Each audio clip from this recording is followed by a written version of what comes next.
Good morning.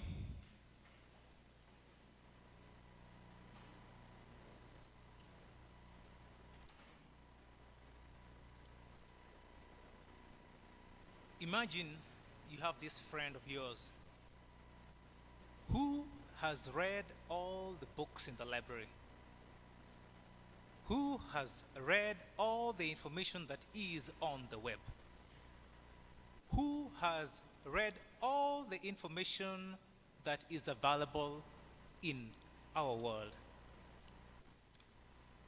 When you sit down with that friend, if you ask him any question, he would have an answer to tell you. And for sure, you will be really interested to know more of what he knows. That is what a large language model is. Artificial intelligence. We thank God because He created us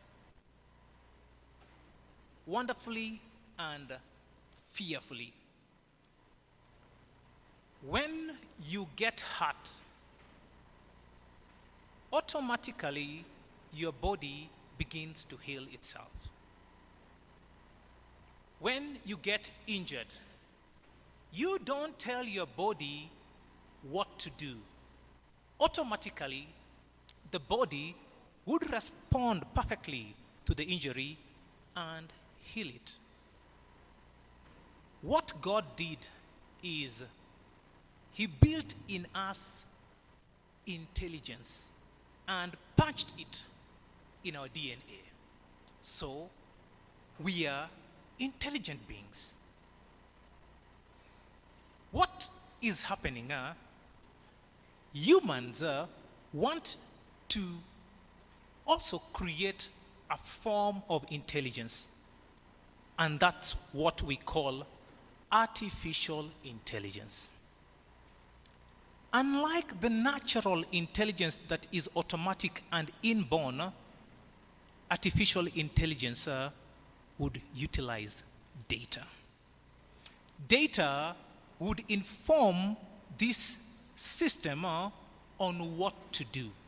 So this system would keep on learning and learning based on the data. And then in the near future, it will give you responses based on the knowledge it has acquired. And that's why we say AI, or artificial intelligence, is trying to make machines to behave just like humans. But then, humans are more superior because God made us intelligent beings. When you sleep, your heart keeps on beating. When you sleep, your brain is working the most. When you sleep, your body is busy repairing itself. That is being done, and many other activities without your knowledge. That is what intelligence is. But artificial intelligence, we would need data for it to make inference or to tell you what is happening. We have always wondered, why is it when we are being told AI is coming, they always bring some form of horror stories? We have the robots that are coming to kill us. We have the machines that are coming to take over our jobs. There comes the end of humanity and the beginning of the reign of the machines, or artificial intelligence. That is what has been programmed in our minds. What is clear is this: there's a very distinct line between machine and humans. There's a very distinct line between human intelligence and artificial intelligence. So, the big question that we want to ask today, is there a possibility in leveraging the power that is in both ends so that we can collaborate to work together?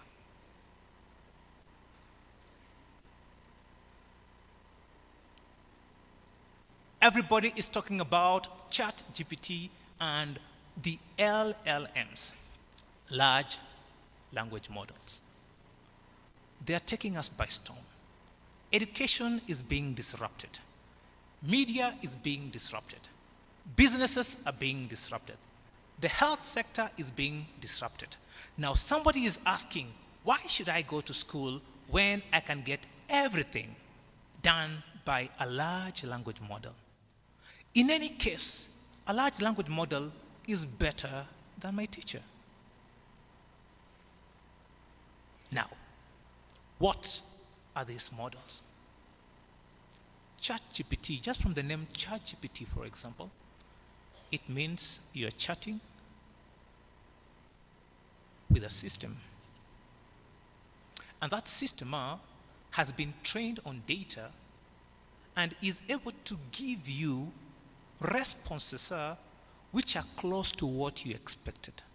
Because this system has studied a lot of data that is on books, on the internet, and everywhere. And when you receive this information, you always feel that this is actually what I wanted. But what is it? It is artificial intelligence. It is just going an extra mile and processing information in a more advanced way.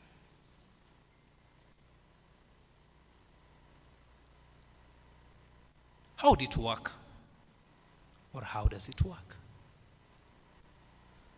I am very aware that this is not a computing science, so I changed.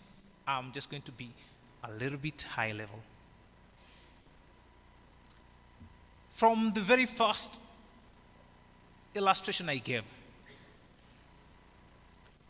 information gathered over time and synthesized over time would be able to generate responses which are seemingly correct or good or satisfactory. So, we know very well this is the interface of the well-known LLM, ChatGPT. What you're supposed to do is prompt or ask it a question or feed it with data. Once you ask it, because it has gone through lots of questions, it has read lots of information, it will analyze, synthesize, and give you a response based on your question. That is what it does. No magic, all about mathematical probabilities. An example. If you are a literature student, you know that when you're using the word so, the next word to follow will be that. So the probability of that coming after so is very high. In the very same way, when this large language model take in your information, probabilities are generated of the next word to come after another word. And that is what happens. You have everything generated and you're happy. So basically, information must be collected, information must be trained, and then this engine would really understand what you want.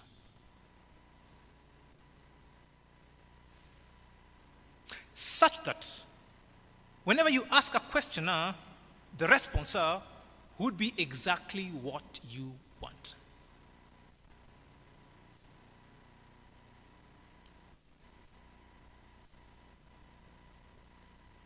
I know business people are here. I know health science people are here. And for sure, let me say this, you need to know what is happening because technology is coming and it is seeking for collaboration. Two things will happen. For those who would accept and admit and embrace the technology and learn how to use it, they will be empowered. And that will be collaboration. But for those who think that this is just something that is just passing by, it might pass with you. It is worrying right now on the future of our jobs. Let me go a step further.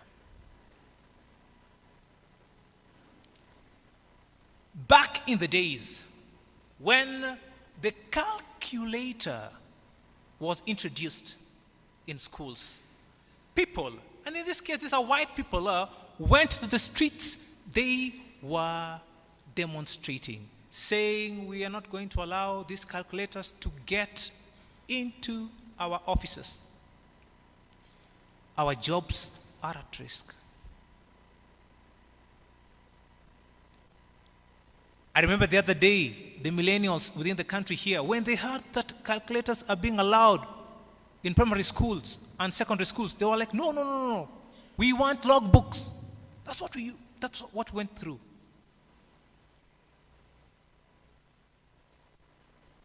Those who were against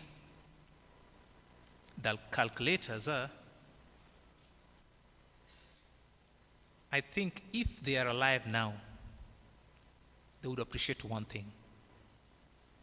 The calculators came, they are with us, but we still have our jobs, and life is moving on.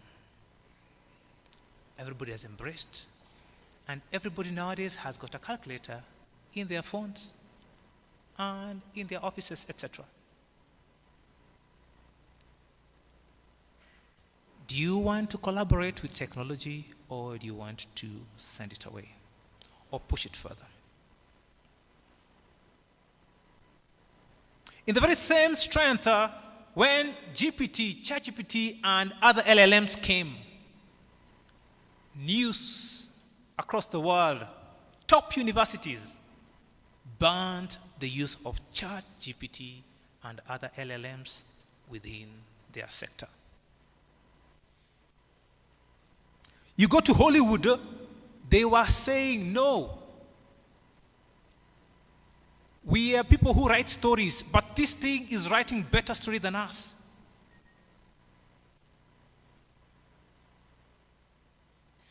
You go to all other sectors, everybody was not comfortable. Why? The fear of being replaced.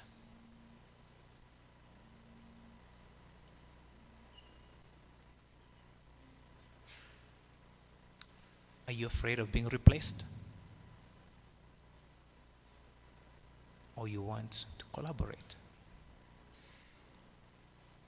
I like this slogan, if you can't beat them, join them. The good news is that after a short while, other universities, including Cambridge, one of the best universities in the world, came out and said, no, we will allow students to use these models. Why? These models are powerful. They're going to help students personalize. They're going to help students grow in different ways. They're going to make students really get to know what is happening out there in the world.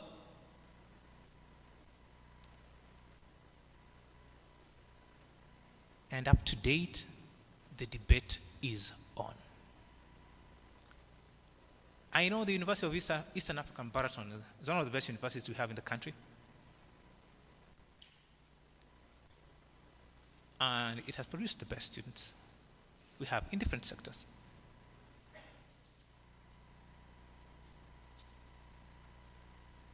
My hope is that in as much as we are learning, we take technology as a partner. Then only we would be able to move to the next level.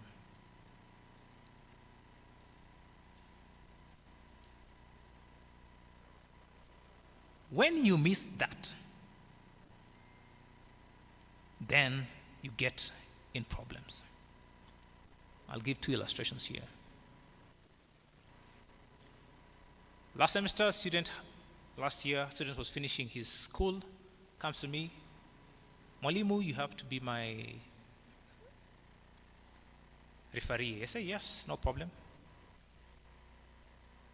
Go write a letter. The student comes back with the best English, best letter in the world. But the student could not construct a single sentence.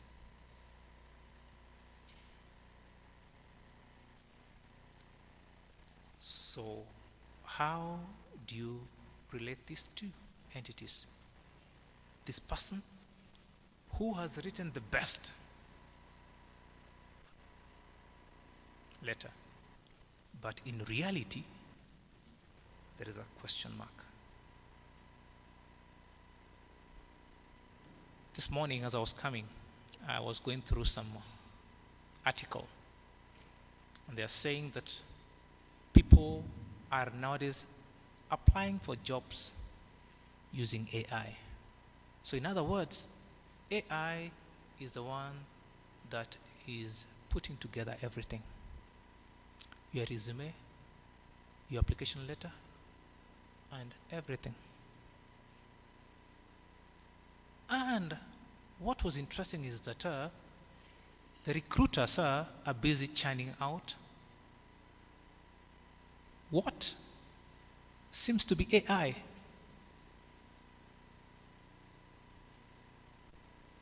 Finally, I sit in a committee with JQuat and many other organizations in the country. We organize for hackathons.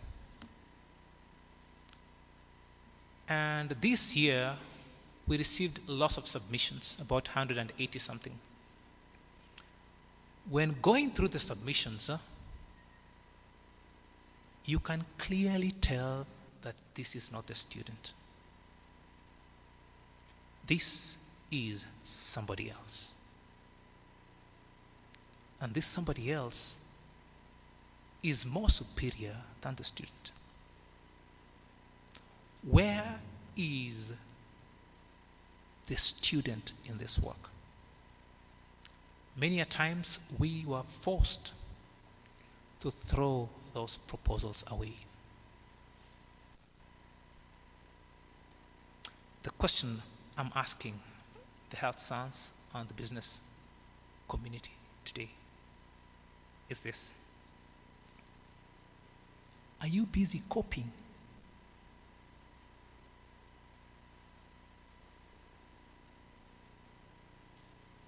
AI, or you're busy leveraging the power that it has?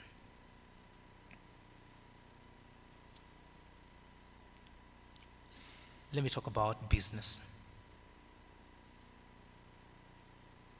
The business world is changing drastically.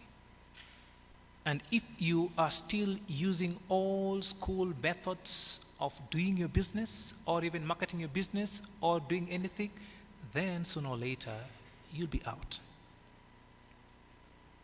And at the same time, if you just use AI without necessarily putting in your input there, then you're also again losing it. Let me talk about marketing. You want to market your product. You must use technology.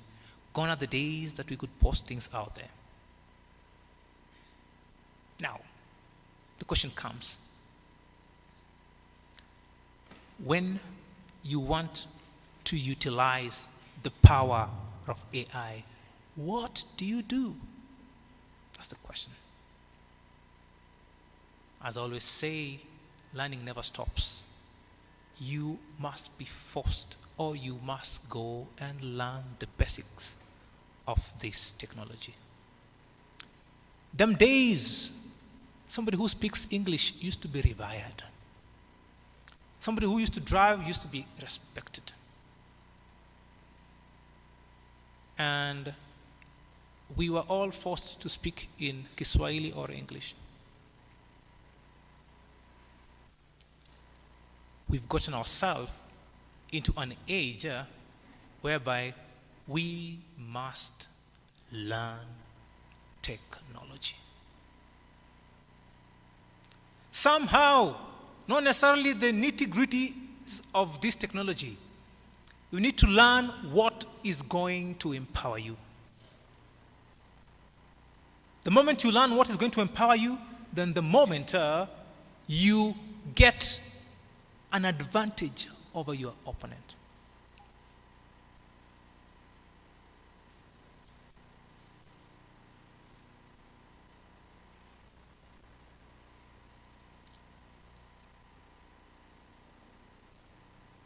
We all want to have an advantage of our opponents.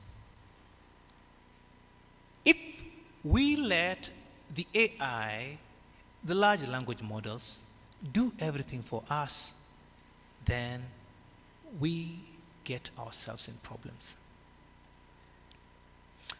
And these problems are some of the ethical issues that come up. What if this morning, right here before the meeting, we just switched on AI to pray for the meeting? In any case, we didn't sing the national anthem. I saw people stand and it played. Maybe we sang in our minds. Then we sat down. Why didn't we switch on AI to pray? Because in any case, it can pray better than the pastor.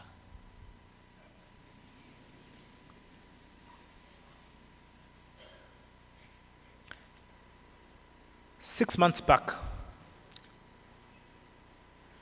Pastor Caesar Wamalika was at the University Kisii. You might know him, or he used to work here some time back, but he's a very famous pastor. And then I meet him, Pastor, Karibu Kisii. Yeah, what brings you here? There's a week of spiritual emphasis, so the students have invited me here. Ah, good. Oh, and what are you doing here? No, I'm a lecturer here in the Department of Computing Sciences. And then he asks me, computer science, what is this AI? I tell him, no, I'm an authority in AI. In any case, Pastor, there is a large language model by the name ChatGPT that will do anything and everything. Are you sure? I'm going to preach. I asked him, what is the sermon title? He tells me the sermon title. I punch it in.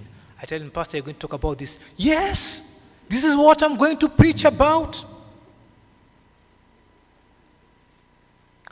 Pastor disturbed me for 2, 3, or 1 month. That machine of yours. No, I tell him, no, this thing is free online.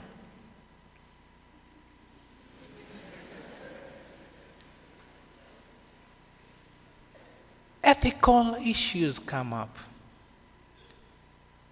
See, we all have got these large language models. They do tasks. Let me give you a scenario.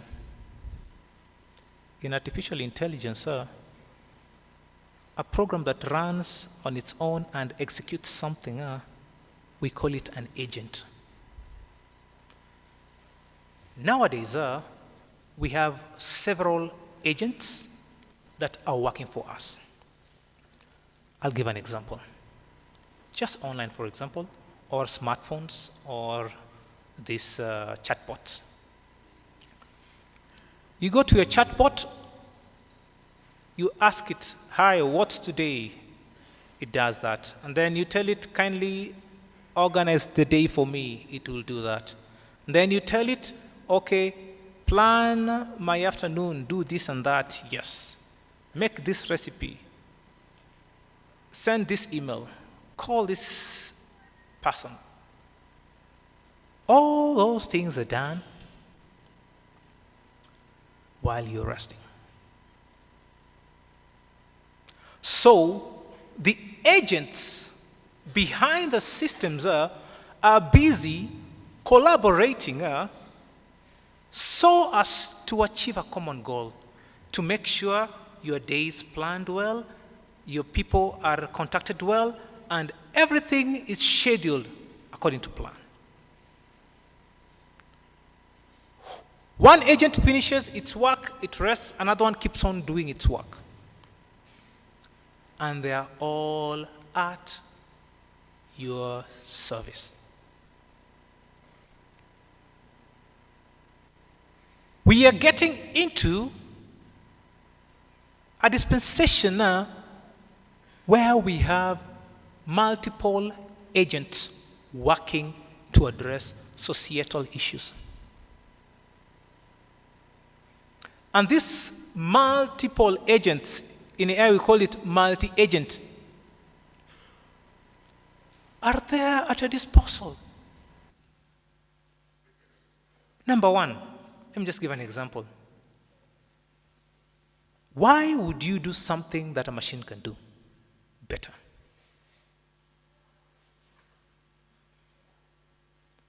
Why would you want to do something that a machine can do accurately, optimally, or more efficient, or less time, etc.?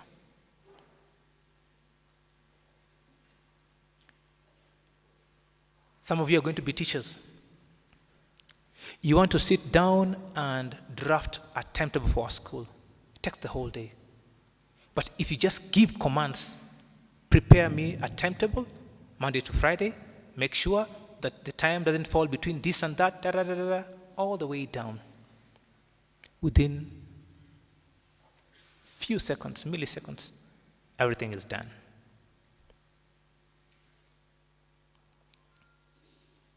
The thing is this: in as much as we are using technology, we need to know that there are lots of ethical issues that are surrounding that.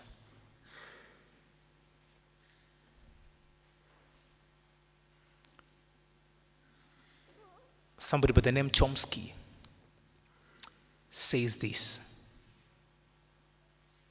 that language models should not be used, or it's just a synthesis of what is there. It's like 5 people pray here. 1, 2, 3, 4, 5. After praying, when the 6th person comes on board, gets a little of what he said, a little of what he said, a little of what he said, a little of what he said, and then anachanganya vizuri hivi. Gives it out, and then everybody is happy. That is what he says large language models are. The question is this: in as much as you want to use it for prayer, for example, do you even understand the ethical implications? Something like prayer is something sacred. The moment we give it away is the moment we start losing its sanctity. And soon or later, the prayer or that sanctity will not make sense. Number 2, do you even understand what is happening behind the scenes? You've been given some assignment, your work is just to go, ChatGPT, give me the answers to this, do this and that. You get all those feedback given to you. Is that right? You know very well that it's not your work. You present it as your work. And that's what nowadays we are doing.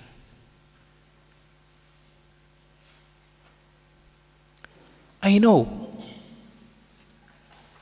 we need to change the system a little bit. How we do what? How we evaluate you. This is what I always tell my students. Yes, cut number 1 is practical. You have to do it here while I'm saying. Cut number 2 is theory. You can always use the large language models, etc. But if I realize that you stole, you again lose marks.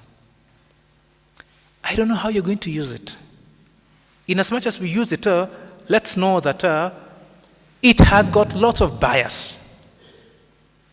It is giving you responses based on only the data that it has been used or that it has taken in, or only the data that has been used to train the models.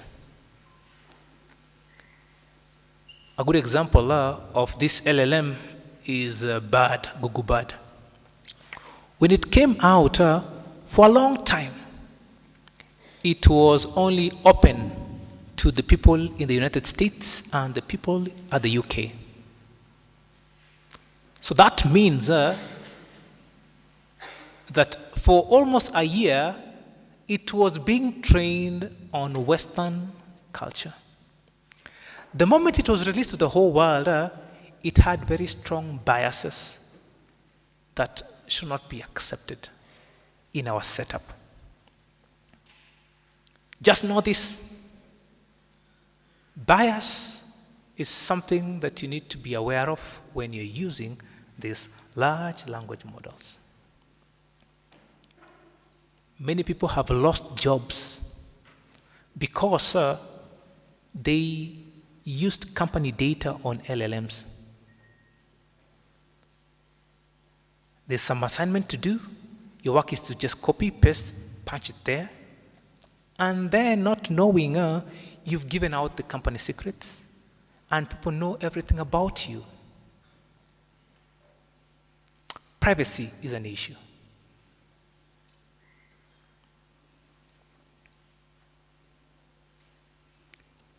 You don't know the workings of these machines. It's not transparent.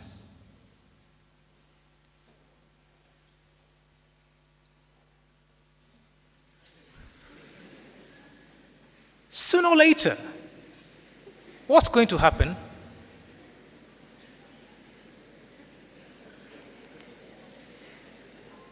Yes. What's going to happen is that legal action is going to be taken against you. You're going to create a product. You're in business. Once you are selling, you're out there in the market, you receive some call that you've been sued because of this and that.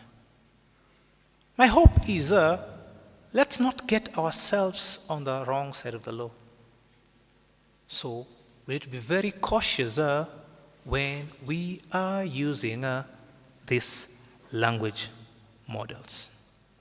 So it's you to choose how you want to collaborate with AI. It's you to choose how far you would stretch.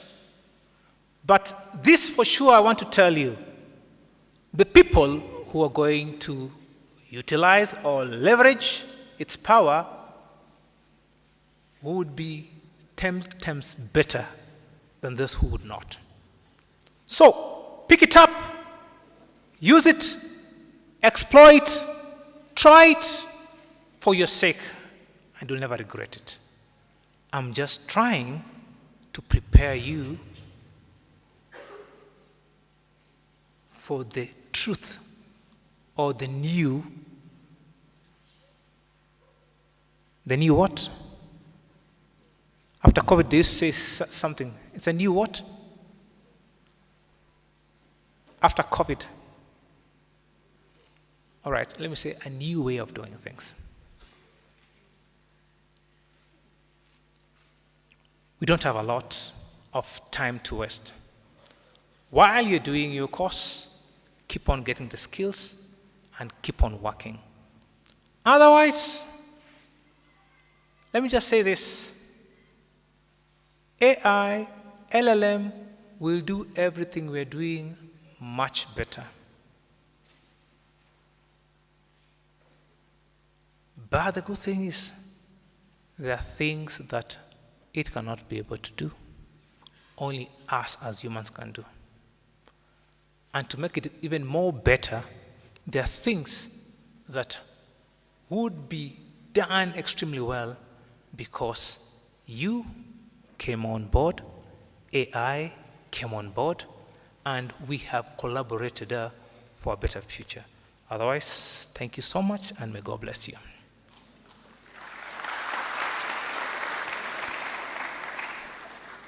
I would take a question or two, and if there is none, I'll still be very happy. We can always meet somewhere else. If there's any question, I want to welcome Mr. Omambia to lead us through the discussion or the Q&A.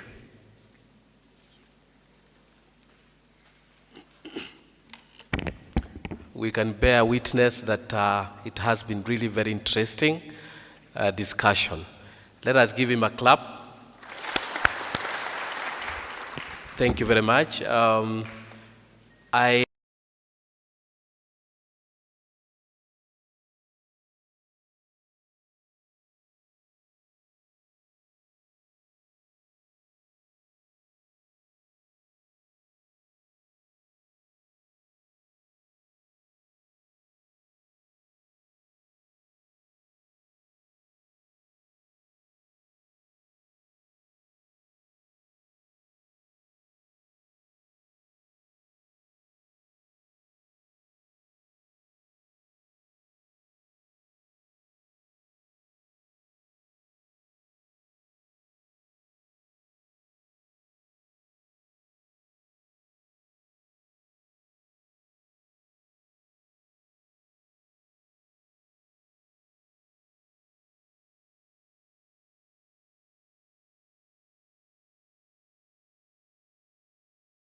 I'll try to be spiritual a bit, and then I'll also go to health, and then I'll go to tech.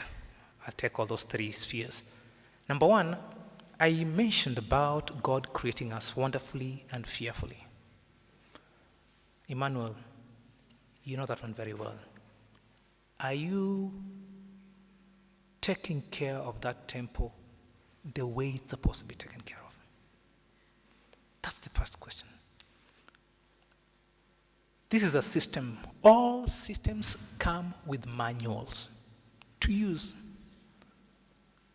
If you don't use according to the manual, it breaks. The truth of the matter, people are getting sicker not because of technology, but because they're not using the right stuff for their bodies. Period. Unfortunately, again, technology has been used to alter our fuel, which is food. So you get that the body is dealing with compounds that are not native to it. So at the end of the day, the body has to react. So when there is sickness, that's a reaction of the body to say that something is wrong here, you're not feeding me well, I'm not getting enough rest, no water, no etc. So technology contributes, but is not the cause of the diseases. How I wish that the tech industry was honest. This is something else. The industry has not been very honest with us when it brings out any technology. A good example is this. For example, all the 5 years I was in South Africa doing my PhD, I didn't see any techno cell phone. I didn't see any Infinix cell phone. I didn't see any other many cell phones we have within the country. So myself with the Techno Phantom 5, I thought I have the best phone. I went to inquire, why is it that we are not able to see these phones here? They told me that they don't meet the standards. Meaning, there's a very high possibility what we are using is substandard and it's harmful to us. But our governments are not ready to protect us, does it? We know lots of things. Medicine being allowed in the country, they're not all not supposed to be allowed. So it is a big animal, let me call it, it's a failed system that is trying to govern us, that is causing all these problems. But technology is supposed to make our lives better. We're supposed to sit like this, instruct the computer, and everything is done. You see, man wants to be like God. In any case, when God created man, he said, I create him in my own image. So we're also supposed to create things. So if I create a robot that does everything, I say, let there be light in Akuja, that's good. It will make my life easy. Number 2, Cold War. Robots being sent to war. Now, let me just say this. I'm sorry. I have, my thinking is different nowadays from how everybody thinks. I don't know if I'm wrong or they call me mad. But all these wars, some of them are not very honest wars. People are in business. So if people are in business, they must make war out of the weapons, out of the bombs, or uranium, and many other things here and there. So your question is that there are cold wars and robots are being sent. Let the robots go. In any case, let me ask, in the Bible, people used to go to war, yes or no? Yes. They used to fight, yes or no? Yes. If you think God has called you to go to war and fight, And he has given you the wisdom and the technology to do that. Take it. But if you think you're in business, or you're just here, I don't know, to destroy people, etc., please don't. It's unfortunate. Now, this is not rocket science. It's unfortunate that our leaders, beginning from the village or beginning from yourself, we're not honest with ourselves. If I'm not honest with myself, in the family, we're not honest. Nyumba Kumi elders, chief MCA, MP, up to the highest officers. If we are not honest, anything will happen. And that's why I will say that our future is not known. But I'm glad I'm in an Adventist institution that talks about prophecy. Get hope in the prophecy. Just know that all these people must fight, but the people of God will always stand. And if you are killed, you will be translated when God comes. Oh, no, you'll be resurrected, etc. So the future is not really stable because all our leaders, beginning from the US and everywhere, you've seen what is happening online. We don't have trusted leaders. But as long as we have trusted and responsible leaders, then we can be sure that our future is safe. Unfortunately, the people running the world are not necessarily the right people. So, making us again to worry. But let's just be faithful and God will protect us. Finally, Dominic from IS asks this reasoning. Where are you, Dominic? Are you talking about consciousness or before consciousness? Somebody who's conscious, he knows that he's thinking and is reasoning in this way. And he knows the repercussions of his reasoning, etc. Now let me say this. The truth is this. What has been presented to the world, what we're currently using, is what the powers that be think we are supposed to know. What is hidden by the powers that be or the technology hubs or the US Department of Defense, they will never release a technology that they still have mastery over. So there's a lot that is still unknown. That's number one. And two, a lot that is still also scary. But let me just say this. As of now, let me just say this. The systems, we think based on the data that it has been trained.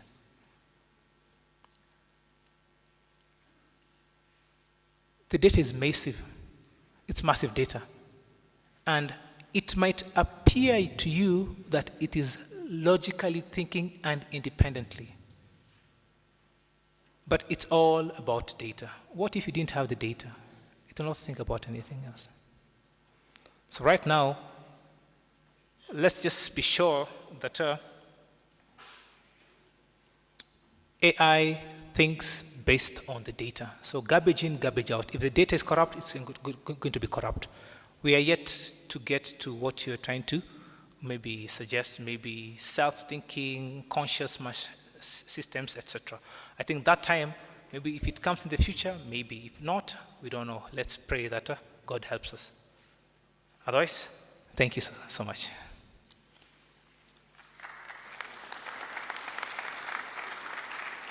God is good. Yeah, thank you so much, Dr. Bernard, for that wonderful presentation on artificial intelligence and the future of LLMS. So let's all embrace technology. It's not only for the people doing IT for them to embrace technology. It's all of us. Let's collaborate with it and stay at the top of the pyramid. So let's believe and pray as we close this session. Almighty Heavenly Father, we worship you, we thank you, and I plead your holy name for this day, mighty Father. Thank you, Lord, for this meeting. We invited your presence from the beginning of this meeting. Now we've come to the climax of this meeting, mighty Father. Be with us as we continue the activities of the day. Bless this institution, mighty Father, the administration, the student leadership, and all the stakeholders of this institution. Bless them and the name and mighty princes. Cover us and mighty blood in all our endeavors. Mighty Father, be with us. And it's through the mighty name of Jesus Christ I do pray and trust in. Yeah, have a blessed day.